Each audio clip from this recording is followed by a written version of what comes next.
A will be invocation by trustee Collins, pledge to the American flag by trustee Philby. I'll take the pledge to the Texas flag. Pray with me, if you would. Our Heavenly Father, come down and be with us today as we seek to do your work. We look for guidance and wisdom, that our actions will be pleasing in your holy name. Look after our first responders and our family members who are not with us, that we see out the day and do well. In Jesus' name we pray. Amen. Please join me in the pledge of allegiance to the flag of the United States of America and to the republic for which it stands, one nation, under God, indivisible, with liberty and justice for all. Please follow me in honor of the Texas flag. Honor the Texas flag. I pledge allegiance to Texas, one state, under God, one indivisible.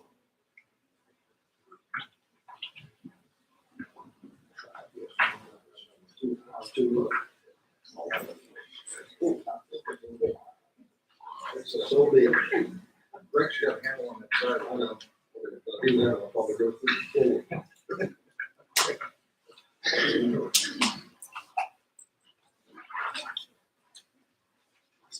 We do have a quorum present, and this meeting is being recorded. Members of the public may access this meeting through the Central Texas Public website. Item number 2 is opportunity for members of the public to share the additional topics for discussion or address topics of interest with the presentation of 3 minutes. Is anyone present like to address the board? Seeing none, we'll move on to item number 3. That's the chancellor's update. Thank you, Chairman Weaver. One addition they talked about there is the board election dates. So Ms. Havens, do you want to give us a quick update on where we are on those updates? The only current event is tonight, the Clinton City Council is taking it to their workshop. The Stan Schluter group is doing an update, and we're just monitoring that along with KIC. I really don't know anything until Yes, sir. What's the purpose of this comment? Well, the comments came up at the end of the last meeting. Trustee Pierce just asked us if we could look into the meeting to the November cycle. Clean City Council made some noises about doing the same thing. And if they move, it would be advantageous us to move. That way we wouldn't have to pay for the election machines independent of other entities that do elections. It's a matter of economics of scale. If they move, then we would be standing alone and have to bear the expense of the full election. But that would be, the legislature would have to pass legislation allowing us to move that date. Correct. And that would be sometime next year. It's going back until May What 23rd. about Copper Cove and Harder Heights? We are, Well, Copper's Cove is a Suffolk County. and they're already in November. They're already in the section.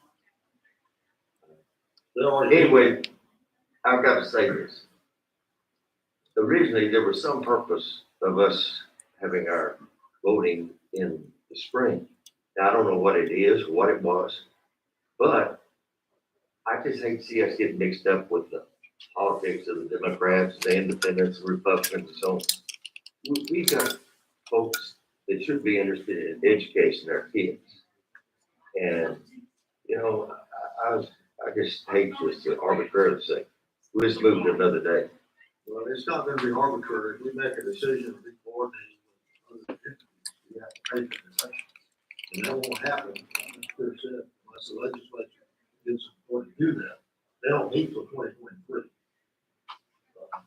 It's not something that immediately take place. It would take some planning and some time to make it happen. Good. And I think we should look at it from the standpoint of what's best for our education system and our people we're trying to get to go to school out here and take care of them, rather than just arbitrarily move to another. Yeah, arbitrary move. We would have to get permission to do something, arbitrarily, there has to be a logical reason to do it. arbitrarily in the regard that we just don't, have a discussion about. That's why it's on the agenda, so we can discuss it. But Okay, I'm we will discussing. bring up these matters and have to take it to the legislature. If the city council, Colleen, wants to do it, we work with them, would help I think- save money. That's the I issue. think our Killeen City Council is doing a great job, but we need to have our voice, not what they should speak for us. The comments are noted, but we've got plenty of time to. Good. Thank you. Anybody else have any comments? Any comments from the audience? I mean, this is your meeting too. And that completes my report. Completes the report, okay. Item number 4 then would be the Fine Arts Department update, Mr. Trevor. You got a lot, Mr. Salter than me. No, I do not. He's much more handsome than I. There you go. Chairman Weaver, distinguished board members, Chancellor Yiannopoulos, fellow attendees, on behalf of CTC's 140 full-time faculty and 400 adjunct faculty, thank you again for the opportunity to showcase 2 of our academic departments.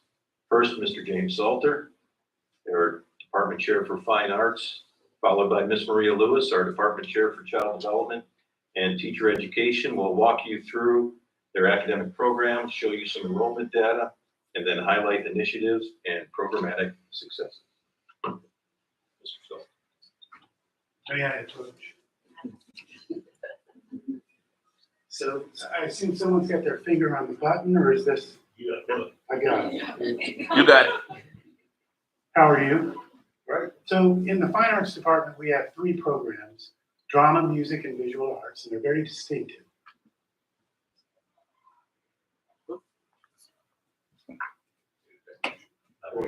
Okay. And so in the drama program, we have 3 tracks that we try to allow the students to choose from. There's a general track, there's a design and technical track, and there's a performance track.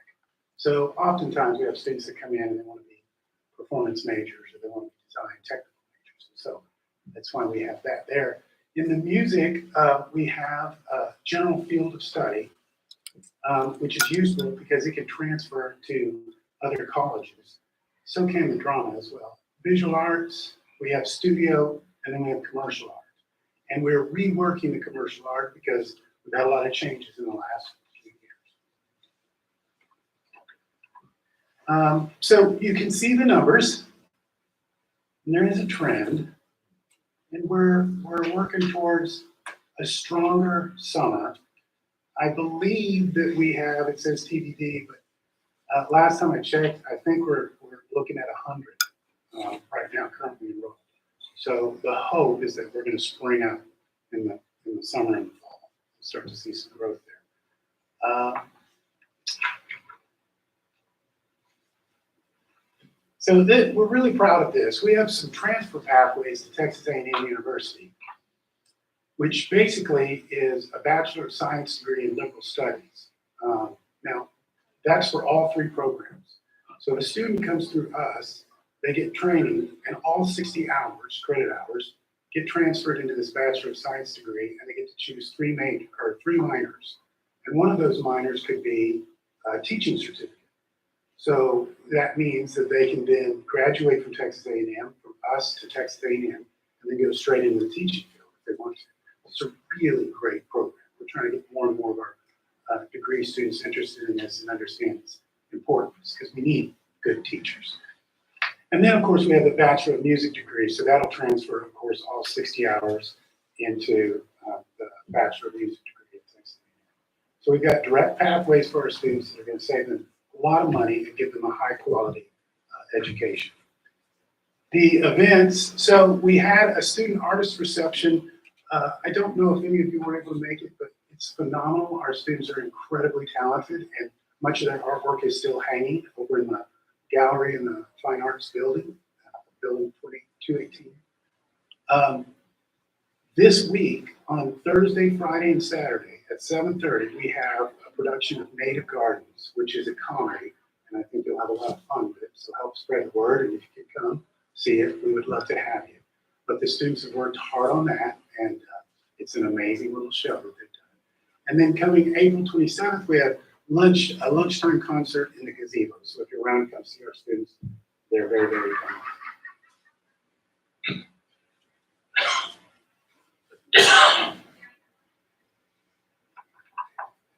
That's it. Okay. Did you guys have any questions? Well, I'd just like to thank James. James has done a lot of good work in his department since he's taken helm of that a few years ago. And he thinks out of the box. As you can see, there's some initiatives going on, events that take place. And so those are welcome. The community is welcome to come to those as well. James is also, your students are involved in Vivo Arts. I think it's changed now, the name of it. But Yes, those it's productions Central Texas Theater. in Killeen. And so he's doing a lot of great work there. And I would say probably without our students there, without his emphasis, they wouldn't be as successful as they've been. Because I know that there are a lot of our students that are down there in those productions. So thank you for that. Thank you, sir. This work on this liberal arts, moving these Bachelor of Science degrees between us and Texas A&M, the pathways that Dr. Garrett and her folks have worked with the departments to make those things happen. Those are tremendously important to everything we're doing. To piggyback that a little bit, one of the things we do out in the service area is to bring our programs in, but we also promote Texas A&M Central Texas. So as they move from the service area through his programs right up to A&M, and then go back to their respective communities and go to work as teachers or whatever. So again, thank you again for the hard work you do. Thank you, sir. Thank you for the hard work you guys. I've often wondered how the PLA found these people that are performing. I had no idea that you were supplying them with a lot of them. So that's very nice to know. Yeah. Or I like to come here and learn something different or something we're doing in the community that I was not aware of. I just couldn't imagine the quality of the performers just kind of showing up because they heard it was an audition. So thank you. Yeah. Thank You're you. welcome. Thank you. You know, It's it goes to the students. They're very talented Yeah. and work hard. we have a membership and we get tickets for those showings, and we try to dole them out to faculty, staff, and students. And mainly it ends up being going to the students and passing out to you for your classes. And so, yeah. I attend most of them. I try, particularly the comedy. I love comedy. So I go, but I never knew how they I thought they maybe put an ad in the paper and just showed up. But no, that's not how it works. And they do phenomenal shows. Great, And you do shows here. Yeah. Yeah. Phenomenal. His shows are Better.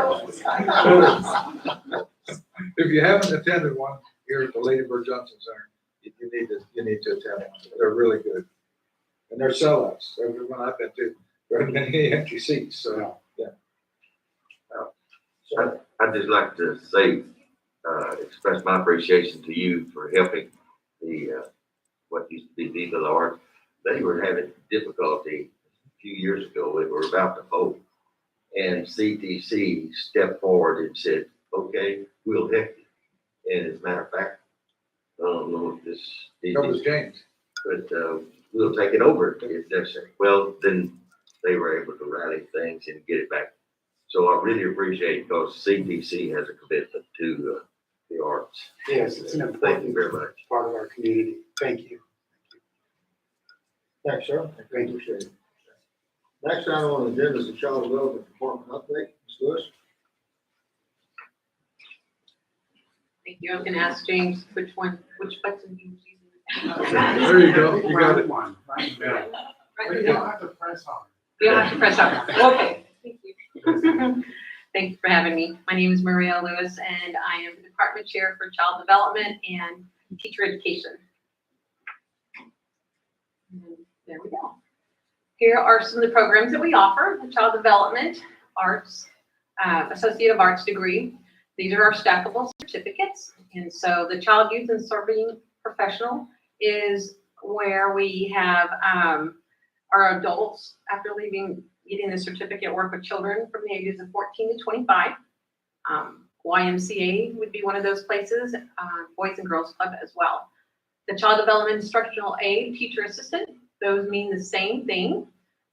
There's no difference. It just depends on the school district. Sometimes you hear them being called paraprofessionals. Okay, the administrator's credential, that is where our students can become child care directors. After getting the certificate, they also need to work in the facility for at least 2 years. The Child Development Associate, or the CDA, is a little bit different. It's an occupational award.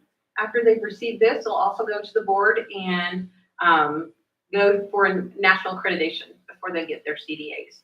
It's a good way to entering into the field, see if it is something that they want to pursue. And so we have that.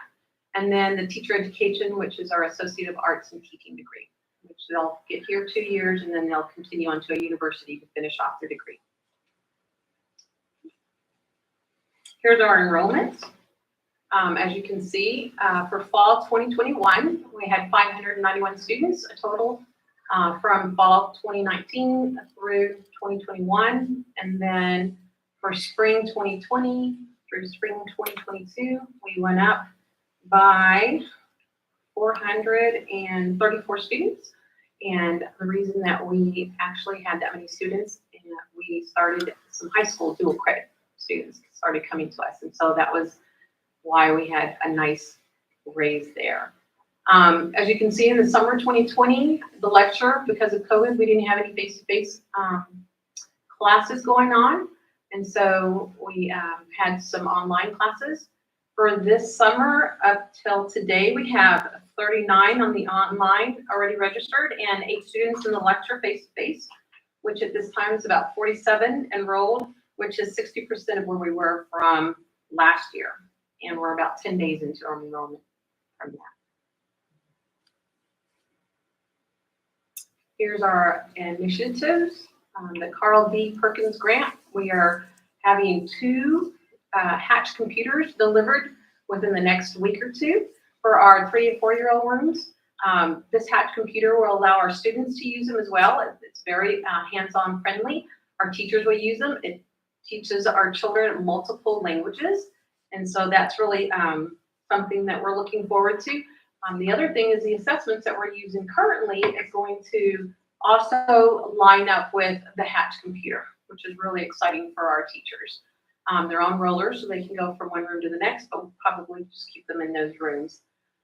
We also received money to take our staff to some training.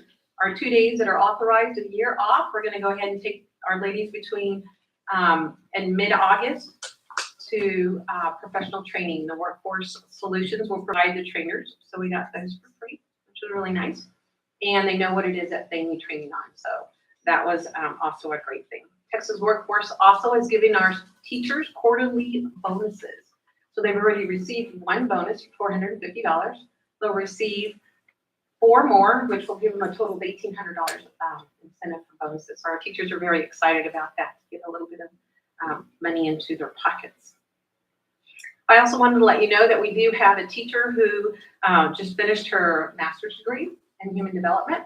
We also have a teacher in one of our rooms that teaches our toddler classroom who has 2 MAs. And so our teachers in our facility are very educated, and I'm very proud to say that we have our national accreditation, and we've had it for several years and received 100% on that.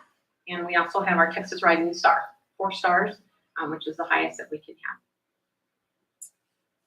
Are there any questions? Sure.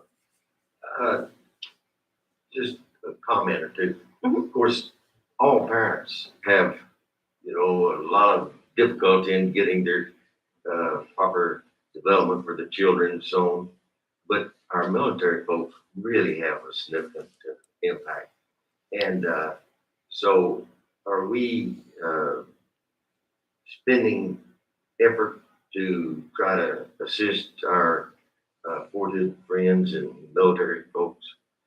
Well, being prior military, yes, we do have children that come from our dual military families and our single parents, and we also have students that come to CTC that have children in our facilities. It is open to the public. As far as the military goes, our students, if they would need a scholarship, there's scholarships that we provide for them. We have several child care centers that are on the military. Some of their students come to us for our lab school because being a NACE accredited center, it shows them what high quality means. And so we have them come to us to see our teachers at work. So yes, absolutely. Good, thank you very much.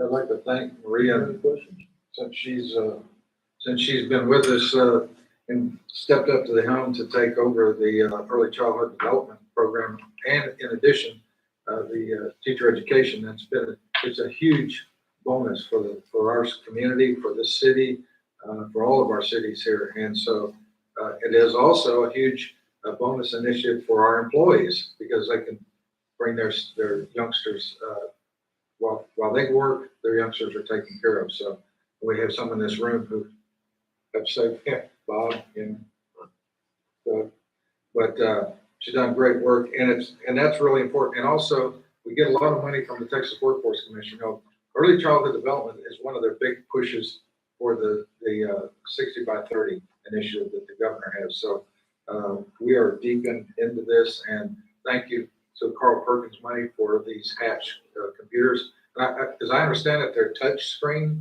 Is that Yes, sir. They will yeah, be. so the students can touch them and do things with them. So pretty innovative. If you haven't been up to the Early Childhood Development Center, please go visit and see the things that are done there. I know Mr. Harmson's folks, Mr. Duggar and them have done an outstanding job of renovating the outside of that facility and putting things in place for those youngsters to use and see and to train and to learn on. So please go by and visit. You And don't have to push a button to get in. Exactly, security. We are looking at our playgrounds being revamped, and so Okay. Workforce Solutions is also giving us some funding for that. There you go. We're working on that, so thank you, Ms. sir. Sills, I have one question. Yes, sir. Give away. Thank you very much for your presentation. Thank you, sir. You had the teacher's assistant at 48 hours to get that certificate. How many do you have that come back to get the initial 12 hours to get their 60-hour degree? So I don't have statistics right off the top of my head, but normally when they come through us to get that certificate, they either go to Texas A&M or they go to the University of Texas Tech. And so I believe that several of our students have come back to us and have completed that teacher's certificate To get the graduate. to get their degree. Yes, I sir. just wondered, if there's only 12 hours, that's not very much time. So they're stackable. So that doesn't mean that that's just a certificate. They're going to stack that on to get their associates, and then 2 more years after that, then they'll get their certificate. So it's just not the 12 hours. Thank you. Appreciate it. You're welcome. Since you mentioned Texas Tech, I see a lot of publicity about Texas Tech being in Waco. Do we have an involvement with Texas Tech here? We have an articulation that's being looked at now. It's being worked at, yes, sir. Good. Thank you. You're welcome. Appreciate it. Absolutely. Item number 4 is the tuition increase, Mr. Liberty. Before I get started, I just wanted to share something Maria may not have been aware of because she wasn't here when they did it, but when the BRAC realignment was here, one of the things that they looked at was, did we have an accredited child development center in our community? And they were favorable on the fact that we had one at Central Texas College. So we got brownie points to help keep our base as big as it is across the street, sir. You know how important that is to this community. That's right. I'm glad you mentioned that because we need to continue to support that from that BRAC standpoint. Just sorry for jumping out there, but I wanted to mention that. If y'all will remember last month, we discussed the tuition increase.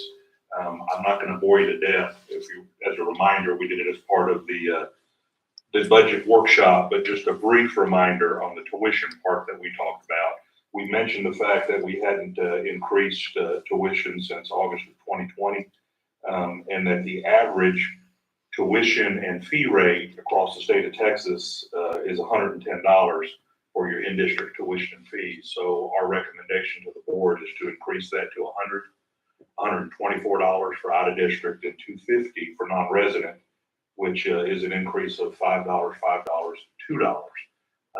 That hasn't changed, but if you'll also remember at that meeting, I shared with you that we were still ready to present to you any changes that we were going to make to differential tuition and then also the flat fees. So that's what we're going to do at this meeting. That way there only has to be one vote, don't have to vote at one meeting, don't vote twice. So Dean Fisher is going to present the differential tuition and the flight fee changes. Him and I discussed the numbers that he put together, his strategy and how he did it last week, and I support what he did. So if there's any questions, I'm sure he'll be able to answer primarily, but I'm more than happy to answer any that he's not able to. So.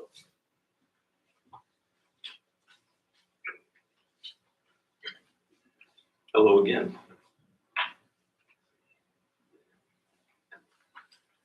As Mr. Liberty, my colleague, mentioned, I appear before you at this workshop today seeking Board of Trustee consideration for future approval as it relates to right and reasonable differential tuition and aviation flight fee proposals for academic year 2023. In addition to a copy of the slides, each of you also has copies of other documents, one set specific to differential tuition and the second specific to aviation flight fees. Both contain background data, formula calculations, and other historical reference content if needed. Differential tuition is a Board of Trustees approved cost per credit hour applied to specific coursework in some but not all academic programs. This is in addition to standard tuition.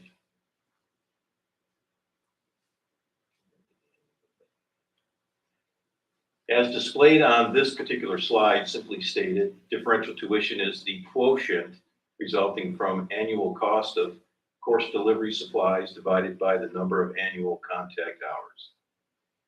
Now, of note, as we were preparing for this academic year 2023 proposals, we opted to account for COVID-related fluctuations by averaging credit hours taught across academic year 2019, 2020, and 2021.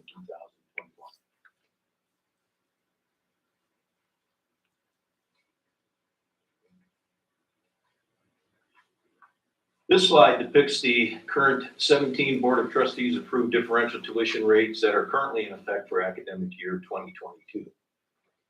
We are requesting no change to any of these 17 rates.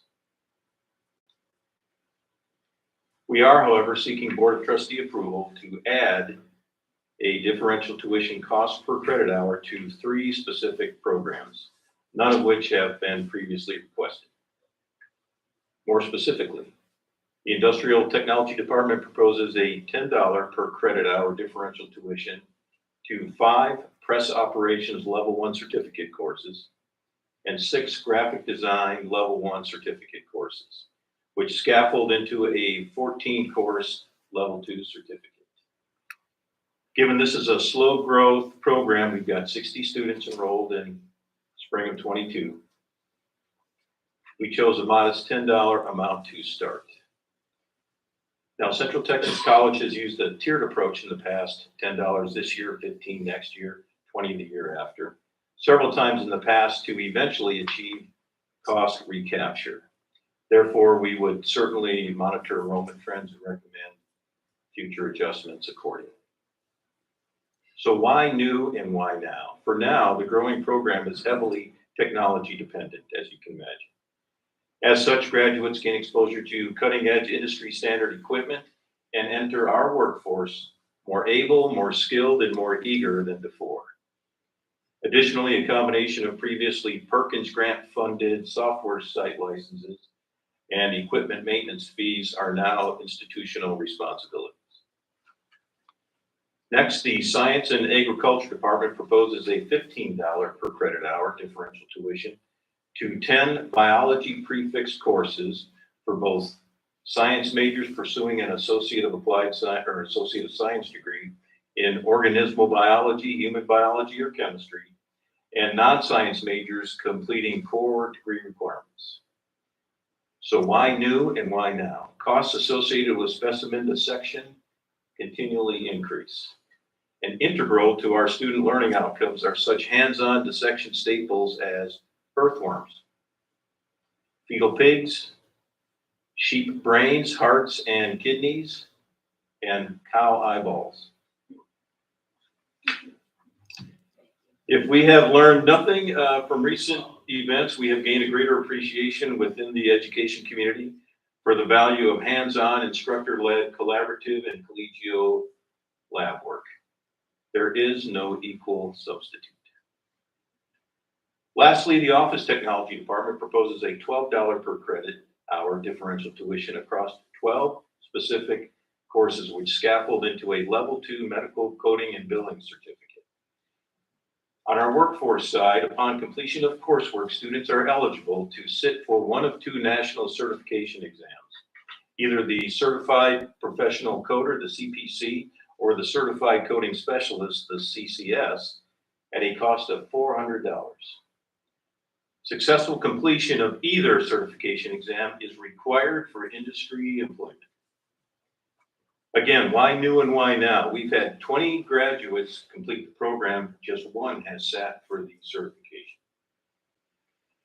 So in simple terms, we're going to attempt to leverage a strategy success. Our Health Sciences Department has utilized the Board of Trustees approved differential tuition for years. That includes a collection of end of course exam fees spread across the continuum of the academic coursework.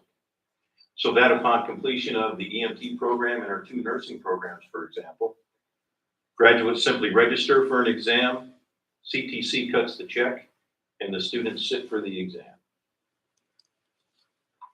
This strategy eliminates the possibility of a student completing academic coursework and then not being able to afford to sit for the examination.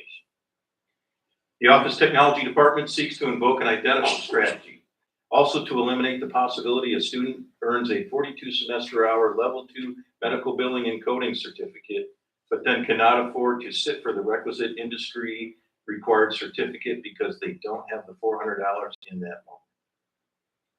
Your approval will ensure this scenario does not play out. As in health sciences programs, medical billing or coding and billing certificates will in the future simply register for the exam, CTC will cut the check, and the students will sit for the examination. Building out on an earlier slide, this version depicts both the current 17 unchanged Board of Trustees approved differential tuition rates currently in effect for academic year 2022, and highlighted in green, coursework contained within the proposed 3 specific programs: biology, graphics and printing, medical coding and billing, for which we are seeking Board of Trustee approval to add differential tuition cost per credit in academic year 2023.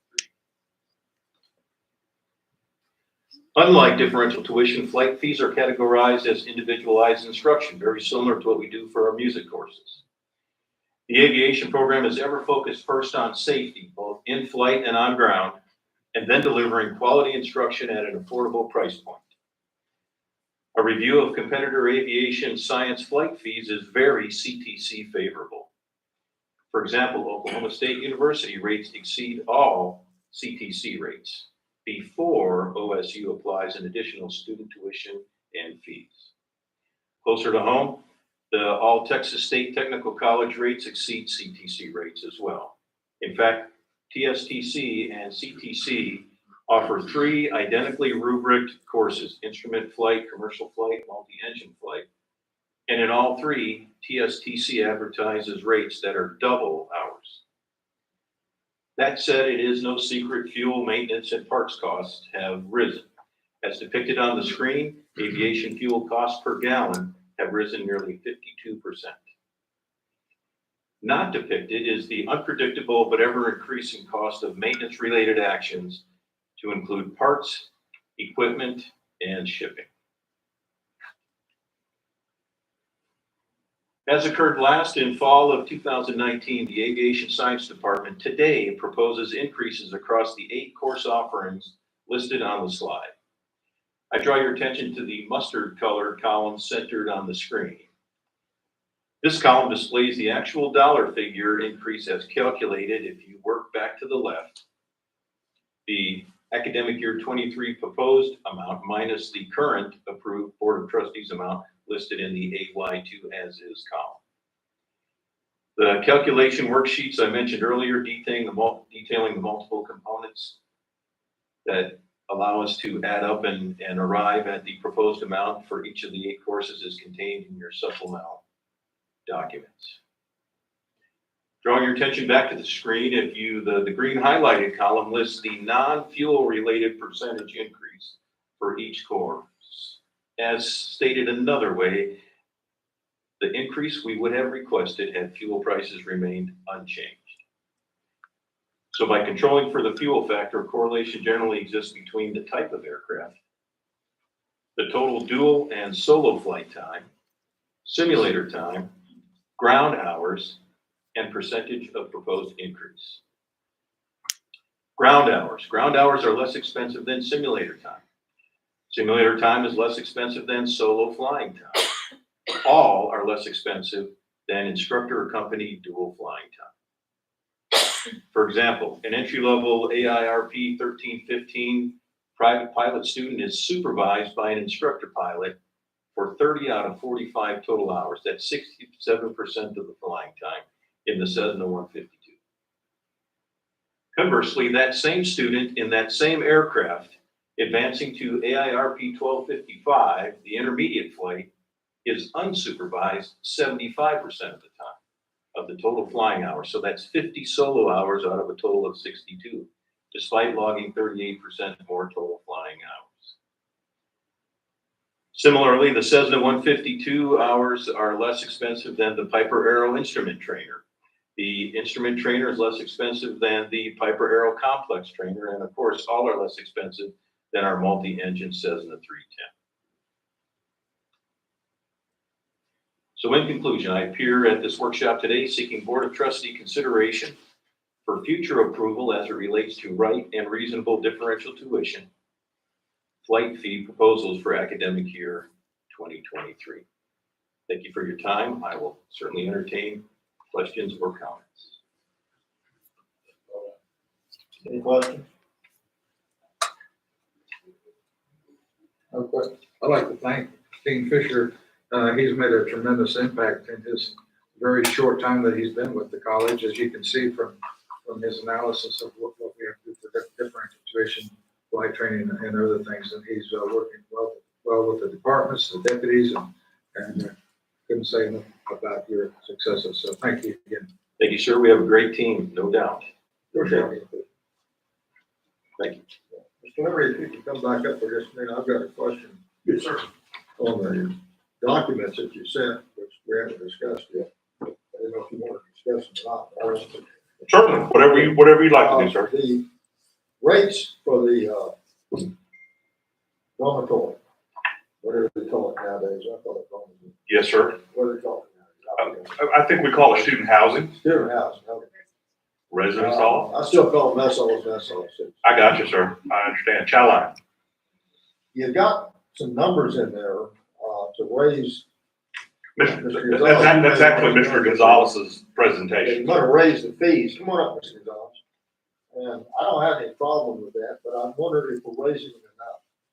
And based on some minor research I did, it appears that in the local area, to get accommodations for a one-room efficiency type apartment, you're looking at between $900 and $1,000 a month. And we're offering 3 months, plus food, And utilities. plus a residence person to be there to help you out, and it's less than $3,000 for the semester. I'm concerned that maybe we ought to look at that. So you're not incorrect in the assumption that, we're very well below the market. The difference is that CTC owns its buildings. And so the conservatism that we take in setting the tuition and the board rates and everything is in consideration, I would say, with the philosophy of the college, which is that we try to keep things affordable for the students.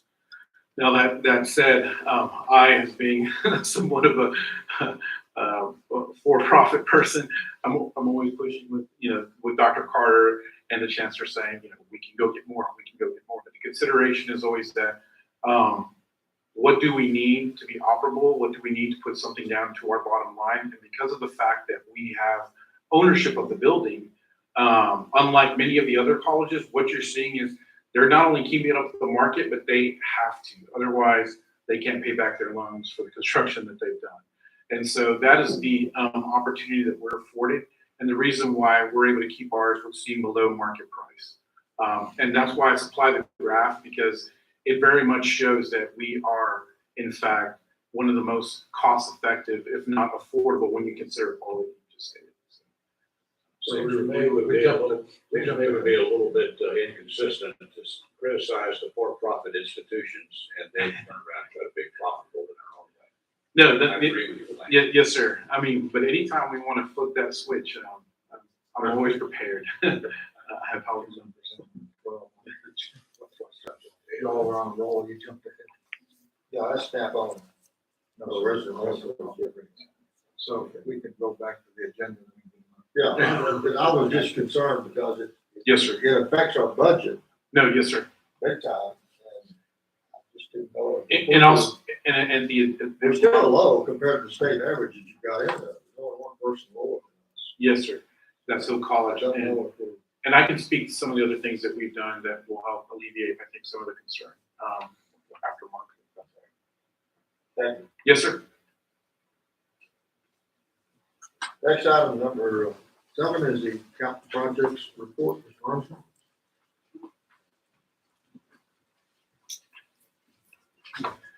Good afternoon. The information that we sent out in the board packet just gives a brief summary of the budget that we had, that you had approved for fiscal year 22, as well as the proposed budget for 23.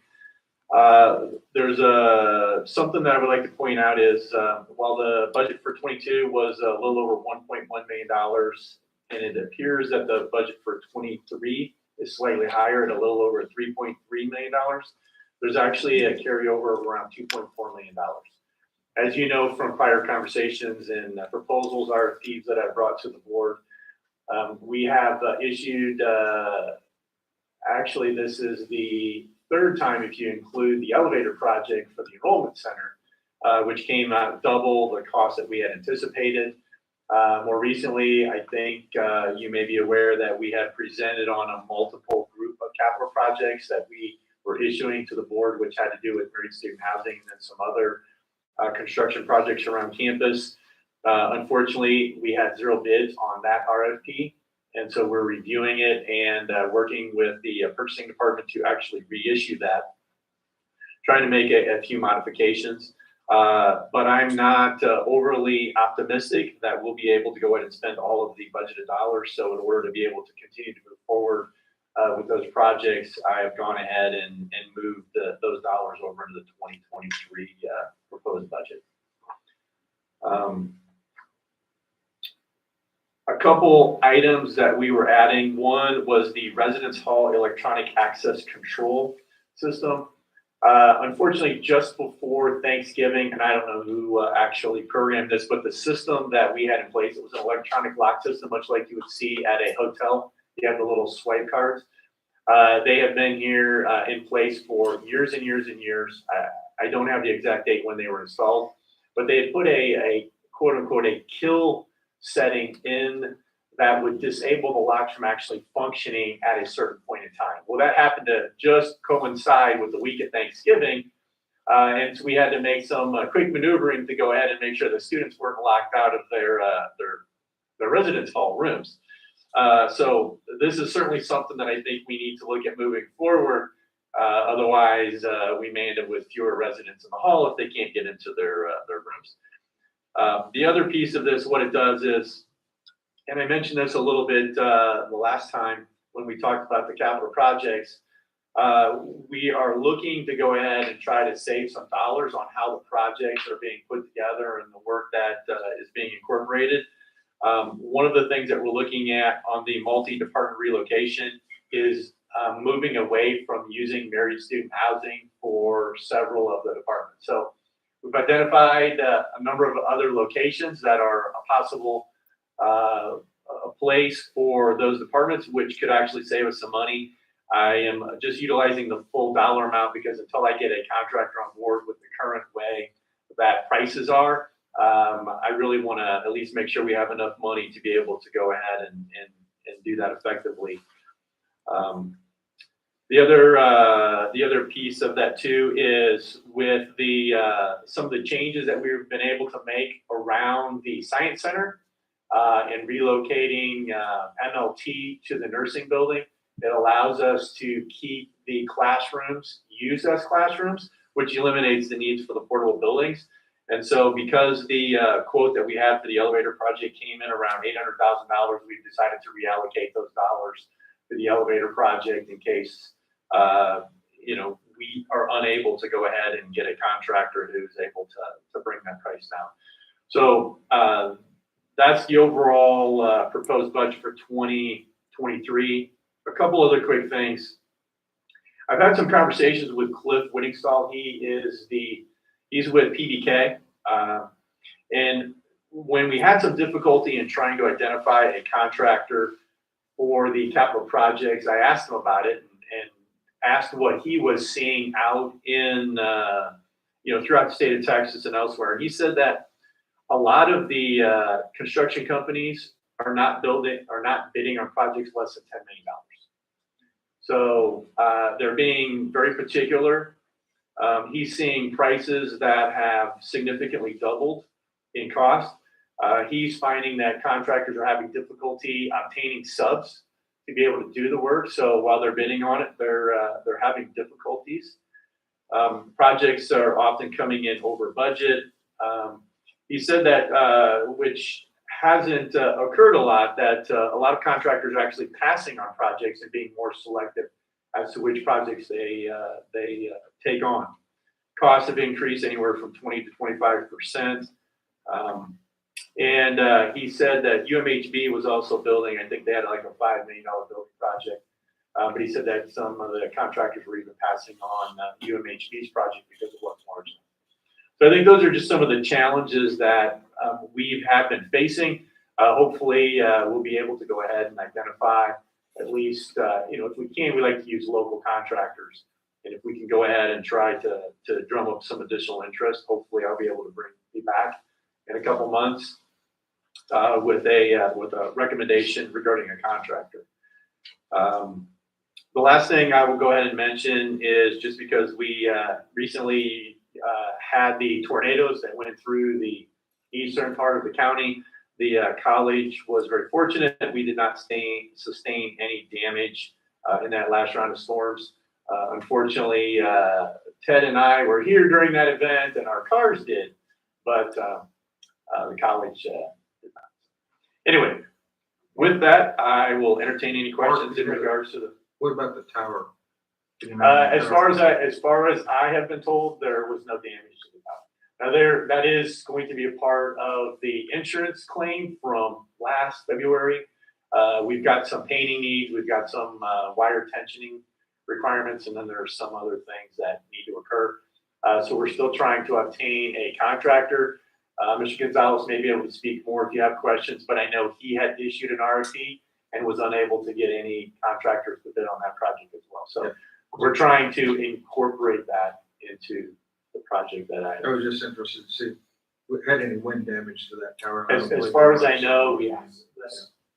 So the tower is actually created to withstand over 100-mile-per-hour winds, and so the tower did not sustain any damage. But as Mr. Harmson said, the ice accumulation that we had in the winter storm, that's something that we're trying to address, but we're having an issue with contractors, so we're trying to get somebody on board to do that, repair the engineering wires. Thanks, Steve. I've got a question. Sure. On the elevator project, were we required by the feds to get that in, to be in compliance with OSHA? When you were doing the sidewalks and all that? It was not, no, the elevator for the enrollment center was not a requirement by the Department of Justice as a part of their scope of work. Second question, that's okay. The access control for the residents all. You have a begun to discover what another option is for that lock system rather than this one? Do you have any- Well, the intent was to go ahead and look at, they make a LD, I'm gonna get the name of it wrong, but it's basically a wireless reader that matches up with all of the rest of the security system we have throughout campus. And so the intent was to go ahead and place one on each of the doors. It's basically a proxy card that would allow the student to get in, and then it integrates with the overall campus security system. So that way, if the police department or someone needs to lock the doors or unlock the doors, they can look at doing that wirelessly or remotely from their office. So the whole intent as we continue to expand the security project was to use a system that was expandable and gave us that flexibility. The second question was, what caused the change in placing some of the offices in adult housing? The general concern was, we had gotten some initial pricing, and we thought in order to avoid having to, let me back up. When we were doing the infrastructure project, one of the things that we chose to wait, because there was conversation around actually demoing all of Mary Student Housing, was we had deferred some of the infrastructure that it would take to go ahead and make all of them functional, because there was some discussion.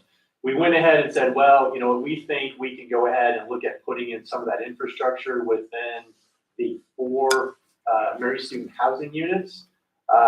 But with the way that costs are currently, we think it's actually going to be more cost effective to try to utilize additional space or other locations on campus rather than Mary Student Housing. At this point, I don't know that with the $700,000, I don't know if we're going to have enough dollars to actually demo Mary Student Housing. The pricing that I had gotten, and this was probably 6 months to a year ago, was around $250,000. No, in total. There is asbestos within the Mary Student Housing units, and so we have to go ahead and get that removed, get it abated, and then to go ahead and look at trying to find a contractor. So we were trying to come up with some very creative ways of going ahead and bringing that cost down. But unfortunately, because of the cost and, with enrollments the way that they are, we felt like it was better to go ahead and say, if we could save some money by trying to better utilize space already on campus without having to reinvest within the Mary Student Housing area, that it may be a better option to consider. I'll know more once we have a contractor on board and can sit down who will help us with some of the additional cost estimating. But that was the reason why we decided to move away from Mary Student Housing and to look at other space throughout. So there are no plans to make any changes in that if it doesn't work out and to be cost effective. You're just gonna. You mean through other locations on campus? I mean, no. Would you do anything else with the Merit family? Oh, no, if we're able to go ahead and relocate the police department, the file room, and we already have some ideas for the Welcome Center. The intent would be to proceed with trying to demo all of Mary Student Housing at that time.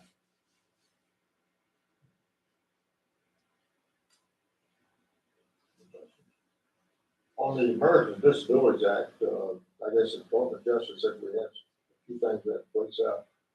I noticed you put in some more sidewalks, but at the administration building, the sidewalk and the entrance on both sides is not handicap accessible. Is that going to be addressed? Yes, right now we're focusing the perimeter, working with our contractor around Bell Tower. We had gotten a detailed assessment from a company called CloudPoint that they did some LiDAR throughout campus, and it was able to go ahead and tell us what the slopes and the cross slopes were and where we were out of compliance. So that information has been given to PBK, and they're looking at identifying accessible routes throughout campus.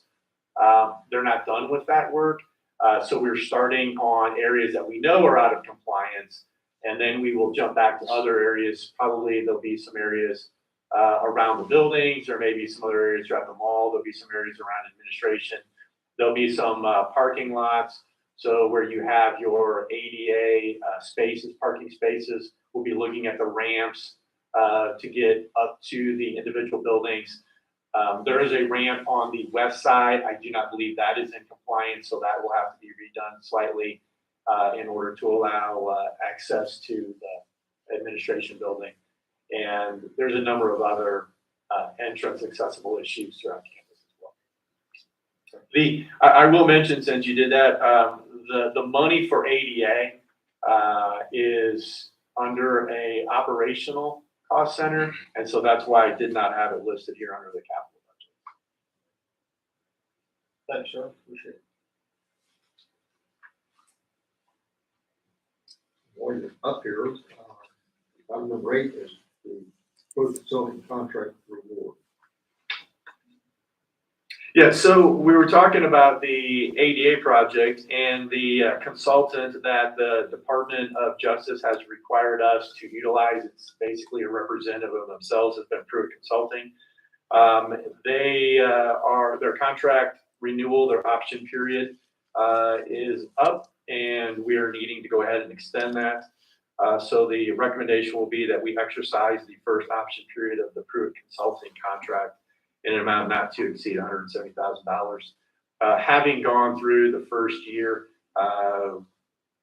there's a great likelihood that we will not end up spending the entire $170,000. Certainly, we try to work as efficiently as possible, and have set up to where they are coming down on a monthly basis to do their survey. So we're trying to consolidate the work that they do during a single visit to try to help save dollars.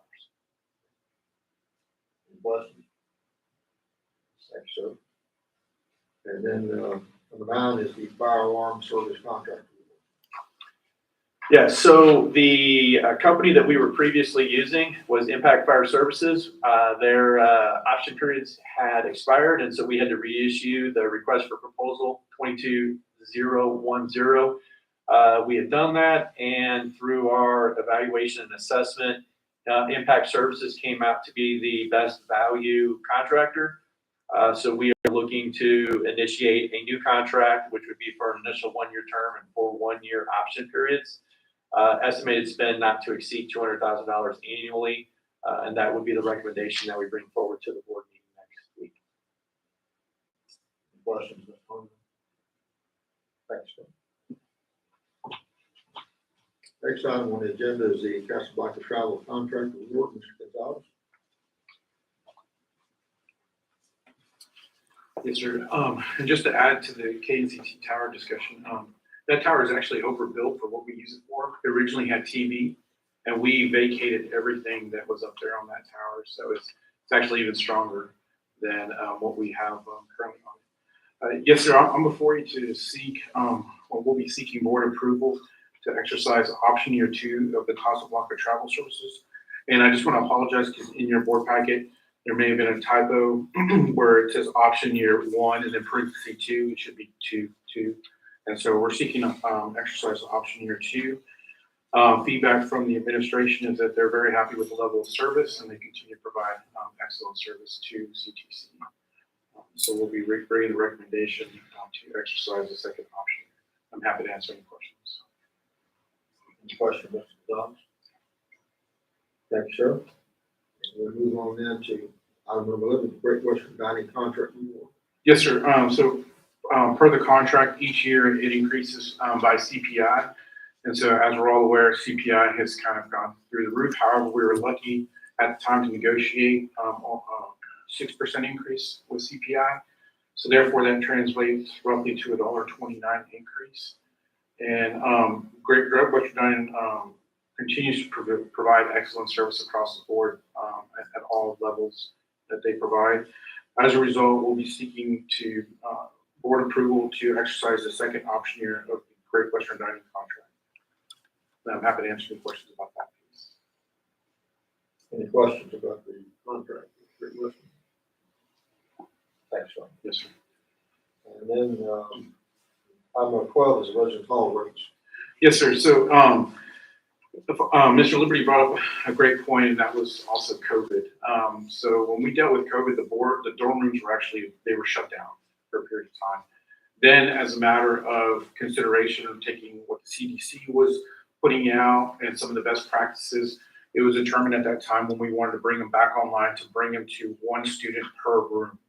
And in some cases, I think we were avoiding sharing bathrooms. And so because of that, we are somewhat imposing the most expensive rate on the students. And so in that situation, rates were held for that period of time. We did not increase. Now fast forward to where we are now, and inflation, as you see with the Great Western Dining contract, and then on top of that, the fact that we've opened the dorms up and we're going back to kind of a normalcy. We've been very careful in raising the rates, and I know this may sound funny considering how we stacked up against everyone else in the market, but ideally it was that they didn't want to increase rates too fast because as our enrollments have dropped, that's also obviously affected the people living in the dorms. And the other thought process was that we didn't want to increase too fast in consideration that it may scare or unduly put a hardship on those that want to stay in the dorms right now. And so that is some of the calculus behind why they're currently where they're at.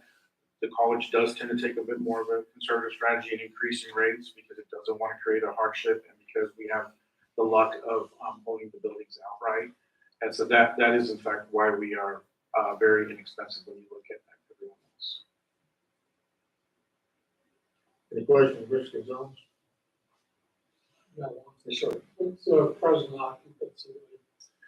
I believe right now for the spring we had 45. In the fall it was up to 50. And so considering that this is us coming back kind of out of COVID where we had a maximum occupancy of 35 students, I believe 35 total, I think it was because of how we were spacing them out. It was good to see that we achieved more than the base minimum of 35. However, we're hoping to go back to where we were pre-pandemic, where at that point, Ms. McGee had over 95 students. And that was one of the best capacities that I had seen since I came on board at the college at the time. So I think our trajectory will be good. It's just, we're slowly healing. Exactly. So that's a tricky question. It's based on, I guess, how you do the equation, if whether it's single capacity or dual capacity. But if we were to max it out at 2 per room, we could probably get about 160 or 150 students. I would never recommend that. So I think the happy balance has always been roughly around 120 max to about 105. And that also includes the fact that we have RAs that usually get their own suite because they do the work. Any other questions? Thank you, Mr. Gonzalez. Thank you. Item number 13 is the Snap-on Industrial Tool Purchase, Automotive Department.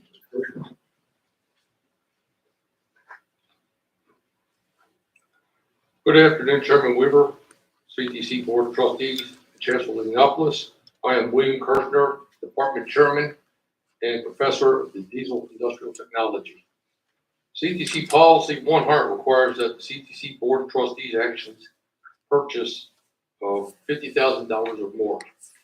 Before you, today we are considering the approval purchase of a Snap-on mechanical and electronic torque certification equipment from Carl Perkins Fund for $50,087.92.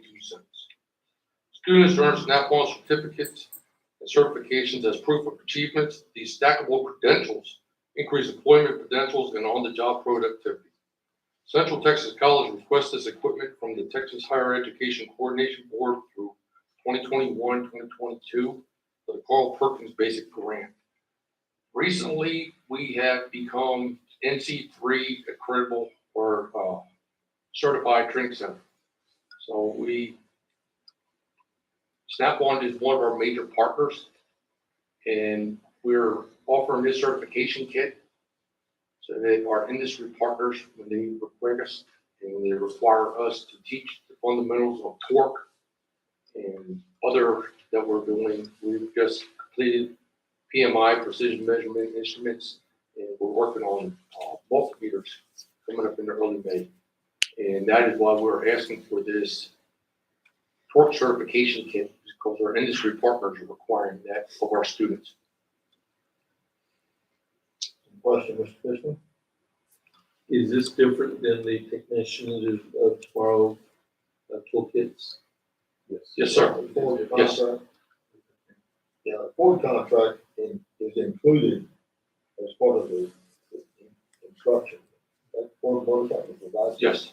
To the, this is our students in the different. Yes, and these kits have been offered through Central Texas College as a whole.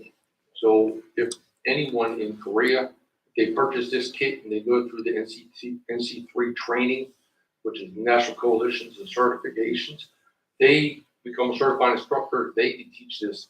Right now, we are applying it through our automotive or dual students and through our college.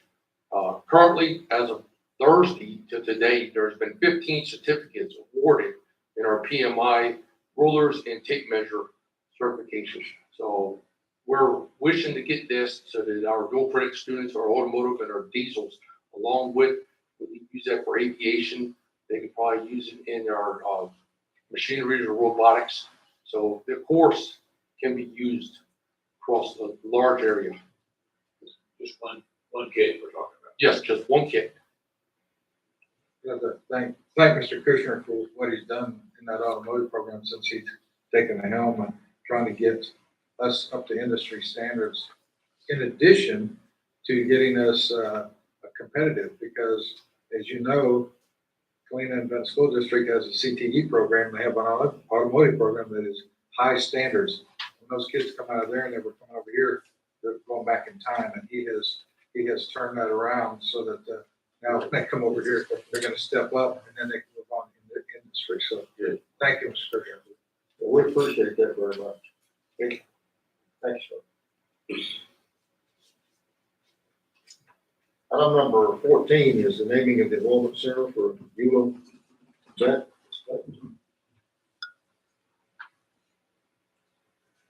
Good afternoon, Chairman Weaver, Chancellor Yiannopoulos, and Board of Trustees. Thank you for this opportunity to come and present to you a proposed, on behalf of the administration for the building naming projects that we're looking at doing late summer of 2022. The impact on students' lives at Central Texas College by William P. Jones. He has contributed to the organization. And currently we have the aviation complex located at Scarlett Field. We're recommending that be changed to the William P. Jones complex. The complex consists of the maintenance hangar and the flight operations. And the recognition was postponed due to COVID-19. So that's why we're proposing now that we move forward with the name changing.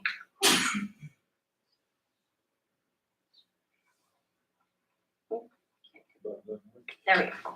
So this is just the signage example of what we are proposing that the new signage look like at the airfield. It would be for the flight operations, the aviation complex for Mr. William P. Jones.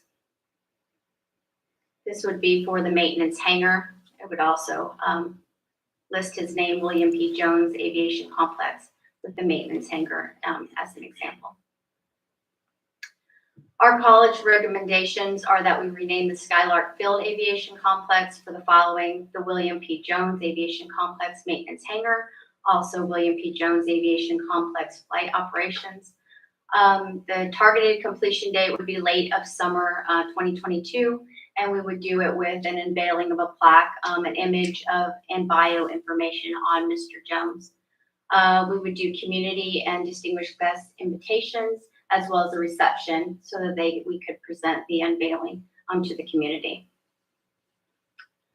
Ms. Eula H. Beck, she also impacted many students here at Central Texas College with everything that she's done for the community and dedications to the community. Donations have exceeded and assisted over 1,200 plus students here on campus with her discretionary scholarships And we are recommending the name change for the CTC Enrollment Center to Building 209 to the EULA HB Enrollment Center. So the same, just renaming of what that enrollment center will look like. The targeting completion date of late summer 2022. We would do the unveiling of a plaque as well with her image and bio information, and then the community and distinguished guest invitation and reception to follow. This is just a sample of what we are looking at as far as the placement of her signage on the building. Of course, once we receive the recommendation or the approval of the recommendation from you, we would move forward with making sure that everything is exactly to specifications for her. This is an example of what we currently have at one of our locations for the Shoemaker Center. This is to show you what we are looking at doing or presenting for her with an image, and also for Mr. William P. Jones, and then just a brief bio on the bottom that we would unveil at the presentation. Any questions regarding the two? Yes, sir. It's been coordinated with the families and so on. Well, I have approached the family and asked, and would they object if we made a recommendation to the board and the board would approve this? Would they have any objections? And they said absolutely not. Now, we have to have approval, which is next Tuesday, and at that point, then Ms. Payson will get back with Sis and Pauline and work out the details of how they want that wording. Good. Another question, please. The plaque or the image that was shown here, I was just thinking if that's the image of the plaque, I prefer the name being larger than the name of the complex, the name of the person. You understand what you're talking about, Yeah. the font, the bigger font, yeah. Well, that's just an example. Right, these are. Right, we would present that to them, you know, to make sure that's exactly how they would like it. But their name would be larger than the complex, or at least as large. It could be, yes. Don, you and I both know this back very well. I would say she would say smaller, larger. Yeah. So I'm right, I understand and would agree with the preacher. Well, everybody has to understand that this is a proposal. In The actual execution is gonna depend on what the citizen colony actually want. I think most people in the community would understand who suspected. Very few people understand who they choose. You just don't go that way. So how they decide to do it, we'll make the appropriate size adjustments and whatever necessary. But also the board's got to understand that we have a policy that we don't name buildings after people unless they give us a significant amount of money. Mr. Malcolm's out talked about this. And if you go back in history, you see what the Becks have done to this college. We're approaching what, $1 billion? Exceeding that. Probably exceeding that.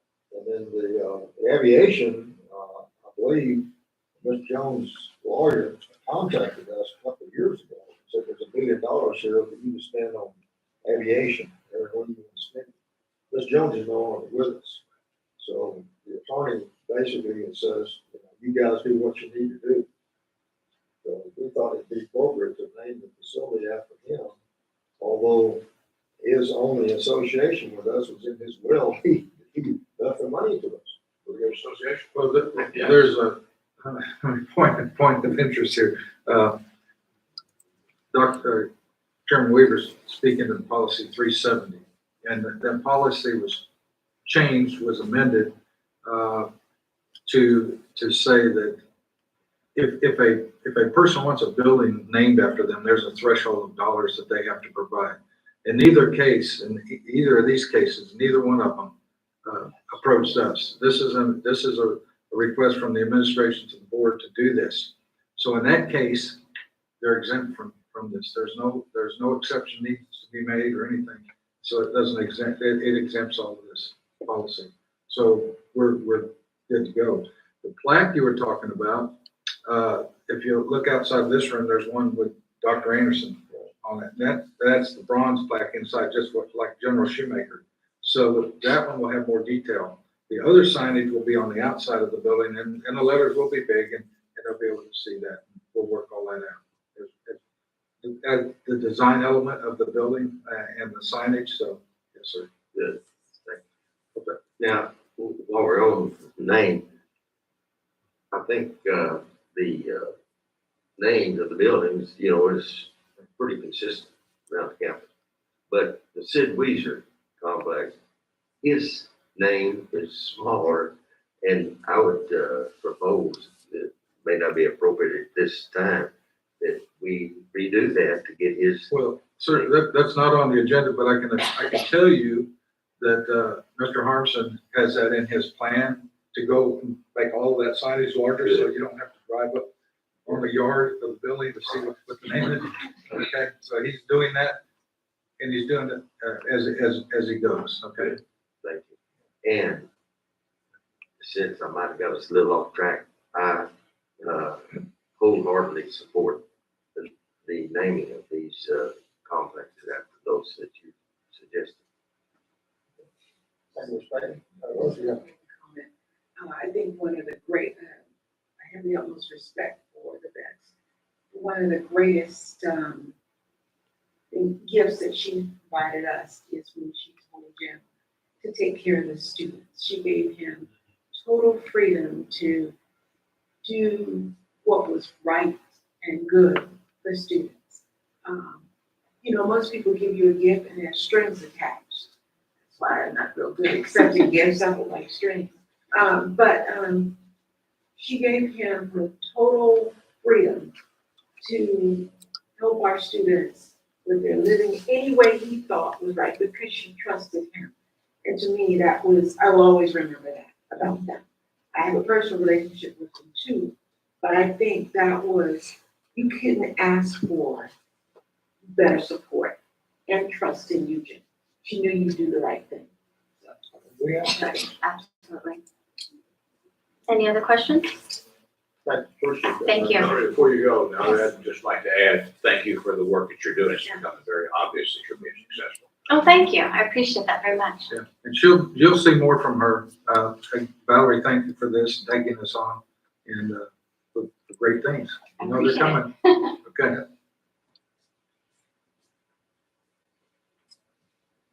Item number 16 is recommended topics for upcoming agenda items or announcements.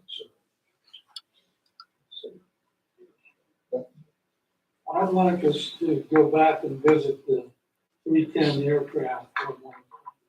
As I understood, it's been down for almost 2 years, and they still haven't been able to get it back up and running.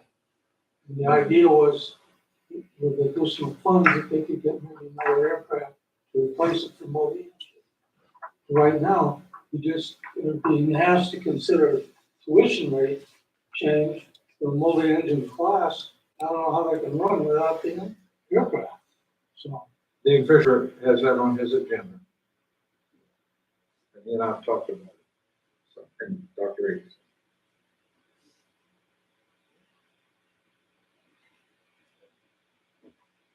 Nothing to add to the agenda for the future, but just an observation. It's really easy to come out here for workshops, board meetings, and be functional and move on. But today I had a really interesting epiphany. Walked up the sidewalk and saw one of our board members interacting with a student. Just making that student feel significant. That just started the day for me of seeing over and over again opportunities to see people in action, making this the place it is. So thank you for the privilege of observing. Here. I don't have enough. Second, Rachel's comment. Thank you.